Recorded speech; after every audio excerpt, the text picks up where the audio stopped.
For more than 6 decades, Barbra Streisand has been worshipped as one of the greatest entertainers who ever lived. Her voice broke barriers, her films redefined Hollywood, and her name became synonymous with perfection. To millions, she seemed untouchable, an immortal star whose life was nothing but triumphs and applause. But behind the curtain, there is a tragedy no one ever imagined.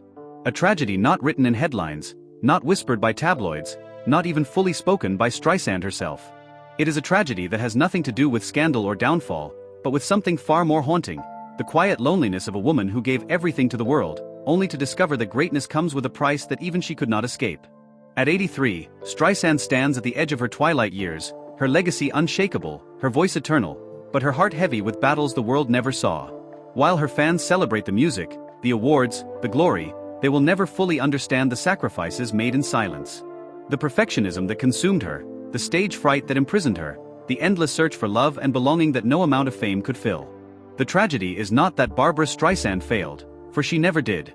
The tragedy is that in becoming a legend, she often could not live as a woman. And as time slips away, what remains is a heartbreaking truth that her most devoted fans may never want to accept: that even the brightest of stars must one day dim, leaving behind not just memories of music, but the echo of all that was lost in the pursuit of greatness. The story begins in Brooklyn, New York, in 1942. Barbra Streisand was born into a modest Jewish family in Williamsburg, long before the borough became synonymous with art and gentrification. At just 15 months old, she lost her father, Emanuel Streisand, a high school teacher whose sudden death from a cerebral hemorrhage left a void that would haunt her for decades. His absence defined not only her childhood, but her sense of self. Her mother, Diana, was distant and pragmatic, struggling to raise Barbra and her brother on a widow's income. Where Barbra craved affection and encouragement, she often encountered coldness and criticism. She was told she was too plain, too awkward, too different. In a world that prized convention, Barbra seemed destined to remain on the margins. Yet even in those early years, something set her apart: her voice. By the time she was a teenager, the raw, unpolished power of her singing hinted at something extraordinary. Teachers dismissed her as eccentric, but her peers, when they dared to listen, knew there was something unforgettable about the way she could turn a lyric into a story. At 13, she recorded herself on a tape recorder, determined to hear what others might someday discover. She studied the greats, Judy Garland, Billie Holiday, Edith Piaf, not to imitate them, but to learn how to make her own imperfections an advantage. And above all, she dreamed. She dreamed too big for Brooklyn, too big for her small apartment, too big for the expectations of her mother. She once said, "I wanted to be somebody. I wanted to be famous. I wanted people to hear my voice." Those dreams, fragile as they were, would become the fuel of her life. But they also carried a hidden tragedy: the hunger for love and validation she could never truly satisfy, no matter how high she climbed. By the late 1950s, Barbra Streisand had decided she would not be bound by the narrow lane society had paved for her. She graduated from Erasmus Hall High School but showed no interest in college. Instead, she took her voice to the clubs and cabarets of Manhattan, often singing for little more than a meal. It was here that the legend began to take shape, not overnight, but through a persistence that bordered on obsession. She entered talent contests, sang in dingy bars, and learned the art of storytelling through song. Unlike many performers of the era, Barbra did not rely on glamour or polish. She leaned into her strangeness.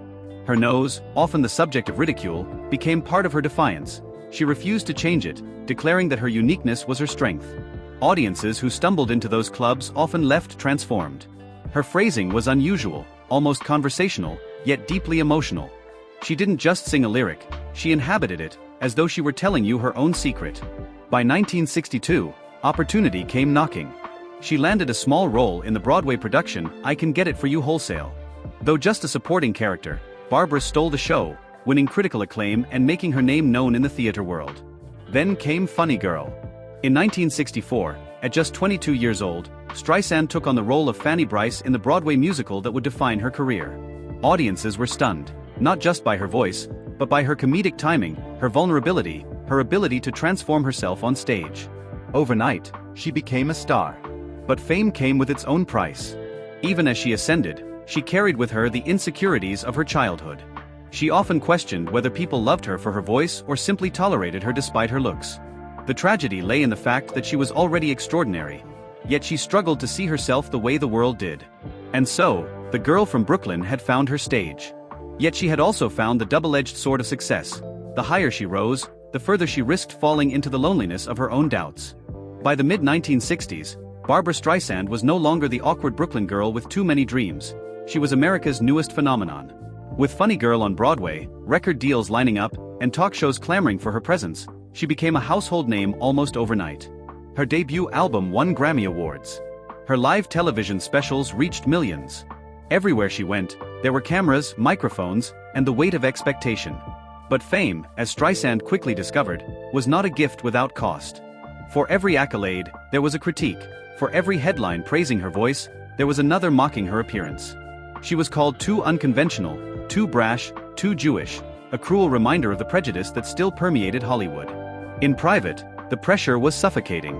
Streisand's perfectionism, which had driven her from childhood, now became a burden. Every performance had to be flawless. Every note had to resonate. Every decision, whether musical or personal, was second-guessed not just by the public but by Streisand herself. And in the quiet of her dressing rooms, hotel suites and sprawling apartments, she often felt alone. The irony was stark. Millions adored her, yet intimacy seemed elusive. Relationships faltered under the spotlight, friendships were strained by her intensity, and trust became a rare commodity. The loneliness of fame is a tragedy few can articulate, yet Streisand lived it. Even as she conquered the charts and the stage, she often confessed to feeling like that same little girl from Brooklyn. Still searching for approval, still aching for her father's embrace, still wondering if she truly belonged. If the 1960s were about Barbra Streisand's rise, the 1970s became the era of her reign. She was not just a singer, not just an actress, not just a star, she was a cultural force. Hollywood took notice. Her film career soared with the big-screen adaptation of Funny Girl in 1968, a role that earned her an Academy Award for Best Actress. She followed it with Hello, Dolly! 1969, On a Clear Day You Can See Forever, 1970, and The Way We Were, 1973, in which her chemistry with Robert Redford became legendary. The soundtrack of the film became one of her most enduring hits, embedding her voice into the collective memory of an entire generation. But Streisand was not content to merely act. She wanted control. She wanted to shape her own destiny in an industry dominated by men. Her music albums showcased not only her voice but her instincts as a storyteller, blending standards with contemporary pop in a way that expanded her reach across generations. By the mid-1970s, Streisand had done the unthinkable. She was both a box office star and a recording legend. Few in Hollywood's history could claim such dual mastery. She had Grammys, Oscars, Emmys, and even a Tony, though the latter was awarded as a Star of the Decade honor rather than for a single role. Still, it cemented her as an entertainment giant. And yet, behind the glittering surface of her success, shadows lingered. Streisand's drive for excellence, her unwillingness to compromise, often left her isolated. Colleagues admired her talent but sometimes bristled at her demands. Critics accused her of arrogance, not recognizing that her intensity was born not from vanity but from a desperate need to control the chaos she had known since childhood. The golden age of Streisand was dazzling, but like all golden ages, it carried with it an unspoken fragility. Success could never fill the void of loss. Applause could never replace intimacy. And even as she stood at the pinnacle, Streisand carried a loneliness that no award could erase. For all her achievements, Barbra Streisand's personal life often read like a series of chapters torn between longing and loss. Love, that most universal of pursuits, was for her both a comfort and a wound. Her first marriage, to actor Elliot Gould in 1963, came just as her career was beginning to ascend. Together they had a son, Jason Gould, who would remain one of the few steady anchors in her turbulent life. Yet the pressures of fame, the long absences, and the relentless scrutiny of Hollywood proved too much. By 1971, the marriage had ended, leaving Streisand to navigate single motherhood while balancing superstardom. Later came other relationships, some passionate, some fleeting. Her romance with hairdresser-turned-producer John Peters became both tabloid fodder and personal heartbreak. Peters adored her, but their relationship was often stormy, a clash of egos and insecurities. Other rumored romances with stars like Ryan O'Neal and Don Johnson only fueled the public's fascination with Streisand's search for love. And beneath it all was a painful truth. Streisand, who could command any stage in the world, often felt powerless when it came to her own heart. Her longing for a stable, lasting connection was constantly tested by the demands of her career and the scars of her past. Her relationships reflected the same paradox as her fame: grand, dramatic, filled with moments of beauty, yet often marked by disappointment. The tragedy was not that she was unloved, but that love often seemed to slip through her fingers, leaving her yearning for something just beyond reach. In many ways, Streisand's heartbreaks mirrored her artistry. She sang of longing because she lived it. She sang of love because she searched for it. And the tears behind her songs were not just for audiences, they were for herself. For Barbra Streisand, singing and acting were not enough. She wanted to tell stories, not just embody them, but shape them. And in an industry dominated by men, that ambition made her both a trailblazer and a target. In 1983, she took one of the boldest steps of her career, directing Yentl, a film adaptation of Isaac Bashevis Singer's story about a young Jewish woman who disguises herself as a man to pursue an education in Talmudic law. It was a deeply personal project, one that resonated with Streisand's own struggles against gender expectations. The film was groundbreaking. Streisand not only directed, but also produced, co-wrote, and starred in it. It won her a Golden Globe for Best Director, making her the first woman ever to receive the award. But Hollywood did not celebrate her achievement as warmly as it should have. Some critics labeled her controlling, egotistical, or too ambitious. Labels rarely applied to male directors who demanded the same level of authority. Undeterred, she continued.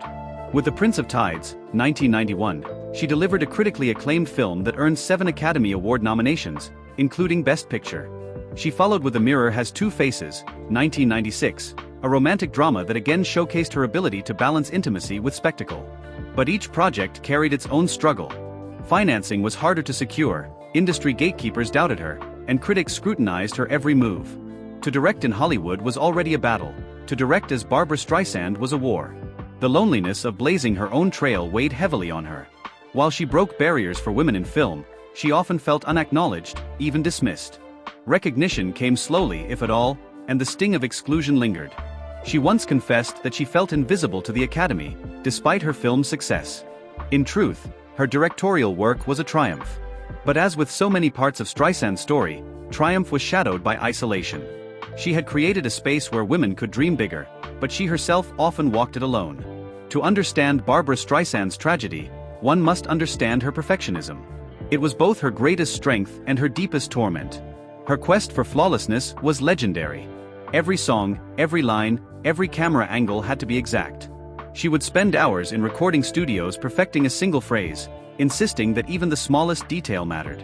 And while this obsession gave the world some of the most unforgettable performances in history, it also became a prison. Nowhere was this more apparent than in her fear of live performance. Despite being one of the greatest voices of her generation, Streisand developed crippling stage fright. A single forgotten lyric during a 1967 concert in Central Park haunted her so profoundly that she withdrew from live shows for decades. For over 27 years, she refused to tour, terrified of failing in front of an audience that expected perfection. It was a cruel irony. The woman with perhaps the most beautiful live voice in modern music was too afraid to sing it publicly. Fans begged, critics speculated, and promoters offered staggering sums, but Streisand remained absent from the stage. When she did return, most notably in the 1990s and again in the 2000s, her concerts sold out instantly. The adoration was there, undiminished. But the anxiety never fully left her. Even in her later years, she admitted to rehearsing obsessively, trying to banish the ghost of that long-ago mistake. Her perfectionism, born from a childhood of criticism and insecurity, gave the world brilliance, but at the cost of her peace. It was as though she carried her mother's cold voice with her, whispering that nothing was ever enough. And so, the world marveled at Barbra Streisand, while Barbra herself wrestled with the impossible standard she had set. For nearly 3 decades, Barbra Streisand had avoided the stage. Since her infamous Central Park performance in 1967, when a forgotten lyric left her paralyzed with fear, she retreated into the safer worlds of recording studios and film sets. Her absence from live performance became almost mythological, a void that only deepened her mystique. By the 1990s, whispers of a comeback began to circulate. Fans who had grown up with her records were now parents and grandparents, eager to share her music with a new generation. Promoters made offers that could make headlines. Yet Streisand hesitated, haunted by the possibility of imperfection. And then, in 1994, she returned. Barbra, the concert was announced, and tickets vanished within hours. The world held its breath. Could she still command a stage after all these years? Could the voice that had once defined an era still carry its magic? The answer was yes. When Streisand finally walked on stage, dressed in elegant black, her voice filled the arena with a richness that defied time. The audience wept openly, some out of nostalgia, others out of sheer awe. Critics hailed the comeback as triumphant. The performance was later turned into an HBO special and album, reminding everyone why she had been missed. But the triumph was bittersweet. Streisand confessed that the anxiety never left her. Each performance felt like a mountain to climb, every lyric memorized like a lifeline. The applause was overwhelming, but so was the pressure. In the years that followed, she performed rarely but meaningfully. Tours in the early 2000s, special concerts in her 70s, and appearances that were treated less like shows and more like cultural events. Fans traveled across countries just to see her once before she might disappear again. The return of the legend proved that her voice remained eternal. Yet the tragedy was clear. For Streisand, live performance was not simply joy, it was battle, one she fought each time she stepped on stage. For all the fame and all the spectacle, Barbra Streisand's truest self is often found not under the stage lights, but behind the gates of her Malibu estate. There, overlooking the Pacific Ocean, she created a world that reflects both her creativity and her need for control. Her home is famously unique. Streisand designed it not just as a residence, but as a living expression of her artistry. The gardens are manicured with the precision of a film set, every flower chosen carefully, every tree placed with intention.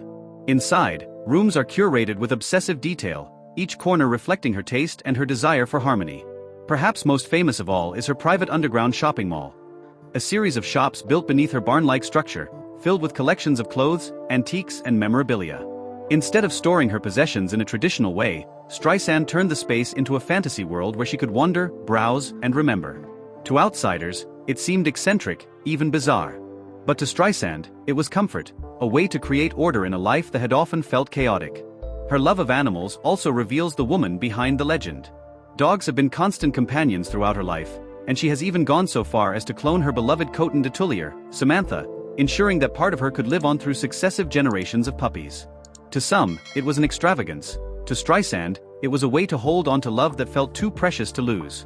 In her private sanctuary, she found the peace that often eluded her in the outside world. But even here, her perfectionism reigned. The estate, like her career, had to be flawless. Every detail mattered. Control was everything. And in that, we glimpsed the deeper truth. Streisand's need for perfection was not vanity. It was survival. From a childhood marked by loss and criticism, she learned that order was safety, and that beauty could protect her from the world's cruelty. Her Malibu estate is less a monument to excess than a fortress of healing. A place where Barbra Streisand, the woman, could finally breathe. Time spares no one, not even legends. As Barbra Streisand moved into her 70s and then her 80s, the world watched her with the same fascination it had since the 1960s. But now the gaze was different. Where once critics analyzed her performances, they now scrutinized her face, her body, her age. Aging is difficult for anyone. But for a woman whose career was built in the unforgiving glare of Hollywood, it carried unique cruelties. Interviews often focused less on her achievements and more on how she looked for her age. Photos were compared to her younger self, as though the passage of time were a flaw to be corrected. Streisand, ever defiant, met the scrutiny with honesty. She spoke openly about aging, about the insecurities it stirred, but also about the wisdom it brought. She refused to bow to the pressure of erasing herself through endless surgery. Her face, she insisted, told her story, and it was a story worth showing. Yet even with her courage, there was heartbreak. To be remembered as forever young, as the radiant Fanny Brice, the romantic lead in The Way We Were, meant that her present self was often seen through the lens of nostalgia. The world wanted her to stay frozen in time, but Streisand was human, and humans grow older. At 83, she remains luminous in her own right, her presence commanding, her voice still capable of stirring deep emotions. But the reality of mortality hangs heavier now. Friends and colleagues from her era are gone. The Hollywood she once dominated has changed beyond recognition. And though her name still carries reverence, she knows that the curtain will one day fall for good. The tragedy of aging in the spotlight is not simply the loss of youth. It is the loss of privacy, of dignity, of being allowed to grow old quietly. Streisand's life has always been lived under a magnifying glass, and in her later years, that magnification has sometimes been cruel. And yet, perhaps the true testament of her spirit is that she endures. She continues to live, to create, to love. At 83, Barbra Streisand is not just a relic of the past. She is a living reminder that greatness may fade in the public's eyes, but it never disappears. Barbra Streisand, even at 83, remains a striking figure of endurance. Her presence is undeniable, her voice, her wit, her sharp humor, her perfectionist eye for detail, all still intact. Yet, beneath the glitter of her name and the endurance of her reputation lies the undeniable reality. Health is fragile, even for legends. Over the decades, Streisand has been open about her struggles with stage fright and the psychological toll that came with fame. The perfectionist streak that fueled her triumphs also weighed heavily on her health. In the 1960s and 70s, relentless schedules and sleepless nights during rehearsals led to periods of exhaustion. She admitted that sometimes her body paid the price for her relentless pursuit of excellence.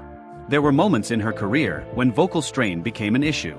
Critics and insiders often whispered that the voice that once seemed indestructible, was showing signs of wear. For someone like Streisand, whose identity was so intertwined with her singing, the thought of losing her vocal power was akin to losing a part of herself. She fought to maintain her vocal health with discipline, but every performance carried the awareness that age could impose limits. Stress-related ailments also surfaced. The immense pressure of being Barbra Streisand, a cultural icon under constant scrutiny, took its toll. Behind the elegance, there were bouts of anxiety, moments where she confessed to withdrawing from the world. Her fear of live performance for much of her career wasn't just about nerves. It reflected the real psychological cost of being held to impossible standards by both herself and her audience. Now at 83, the reality of aging brings vulnerability that even she cannot control. Time humbles even the greatest. What was once an iron will and unmatched stamina is tempered by frailty. Doctors' visits become more frequent, energy levels dip, and small health scares serve as constant reminders that even legends are mortal. The tragedy here is not scandal or downfall. It is the simple, heartbreaking truth that Streisand, who seemed larger than life, faces the same fragility as everyone else. For her fans, this knowledge feels almost unbearable. The woman who defied odds, who dominated music and film for decades, now walks the tightrope of age with the same vulnerability as the rest of us. As Streisand stands in her twilight years, one reality weighs heavily: she has outlived many of her friends, collaborators, and contemporaries. Icons she once worked alongside, luminaries of Hollywood's golden and silver ages, are gone. The Broadway greats who inspired her, the singers she shared charts with, the directors who pushed her to new heights, one by one, their names have shifted from headlines to memorials. This reality brings what many call survivor's guilt. It is the quiet, haunting question: why am I still here when so many are gone? For Streisand, whose life has always been intertwined with her generation of artists, this loneliness is magnified. She reflects not only on personal losses but on the fading of an era. Hollywood today is different, faster, less personal, more consumed by social media than the craft she revered. The peers who understood her battles, who spoke her language of artistry and ambition, are now only memories. Her legacy, however, is undeniable. She redefined what it meant to be a female performer in a male-dominated industry. She refused to conform, whether in how she looked, how she sang, or how she demanded creative control. Without her, the path for countless women in music and film would have been harder, if not impossible. She became a symbol of authenticity, showing that one could succeed not by bending to the mold, but by breaking it. Yet, legacy is both comfort and burden. Streisand knows she will be remembered, but she also feels the sorrow of knowing that she won't be here to see how her legacy continues. For her fans, the tragedy is watching her slowly withdraw, not because her talent has dimmed, but because time itself has demanded it. In these reflections lies the most heartbreaking truth of all: legends do not live forever. Barbra Streisand, who once seemed untouchable, is as human as anyone.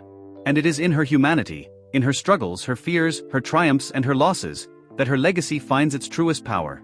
For all her glamour, achievements, and commanding presence, Barbra Streisand has never been immune to silent battles. Perhaps her greatest struggles were not with Hollywood critics, industry executives, or audiences, but with herself. Throughout her life, she confessed to grappling with anxiety, a crippling stage fright that robbed her of live performances for decades. In her youth, a forgotten lyric during a Central Park concert haunted her so deeply that she avoided performing live for nearly 27 years. It wasn't just a mistake, it was, for her, a public humiliation. The world may have forgiven it instantly, but Streisand never forgave herself. That perfectionist nature, which drove her to artistic greatness, was also the source of her deepest wounds. Every note, every frame, every appearance had to meet impossibly high standards. When it didn't, she spiraled into self-criticism. Behind the applause, she often carried quiet depression, the sense that no achievement was ever enough. Friends have spoken about her intensity, how she could be radiant one moment and withdrawn the next. This duality became her life's paradox.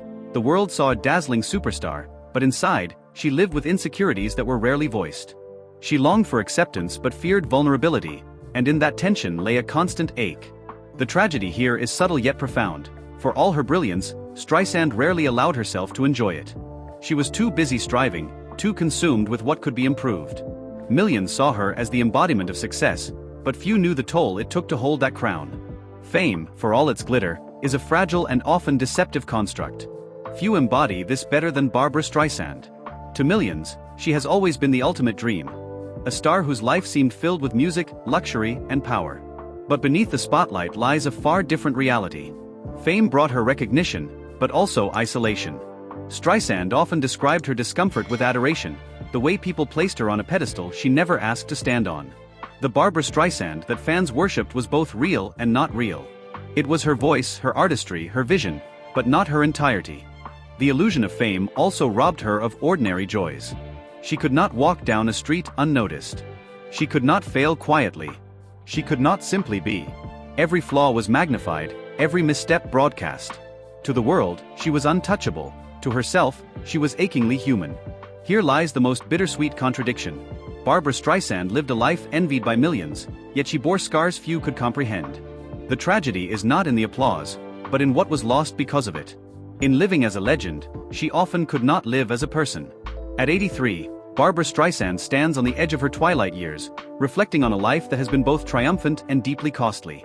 She has conquered music, film, and theater. She has loved, lost, and found love again. She has shaped history. And yet, in her reflections, there is always a bittersweet tone. Greatness comes with a price. Her story is one of contradictions. She was a woman who demanded control, yet often felt powerless against time and expectation. She was a perfectionist who gave the world imperfection in the form of raw authenticity. She was envied for her voice, yet burdened by the silence of loneliness. The heartbreak of her life at 83 is not scandal, not downfall, but the inevitability of finality. She knows the curtain must fall, that the voice will one day be stilled, that the applause will fade into memory. And still, she remains, strong, fragile, iconic human. Her tragedy is also her triumph, that in giving so much of herself to the world, she sometimes lost herself. But perhaps that is what greatness truly is, the willingness to sacrifice comfort, ease, and even personal peace in exchange for creating something eternal. And so, as Barbra Streisand looks back, she stands as both legend and woman. Her final curtain is not yet drawn, but the echoes of her life remind us of a truth that breaks the heart: even the brightest stars cannot shine forever. If this story touched you, don't forget to like this video, share it with others, and subscribe to our channel for more videos about the legends we thought we knew. Their lives are filled with truths, tragedies, and legacies the world often overlooks, and we bring those stories to light.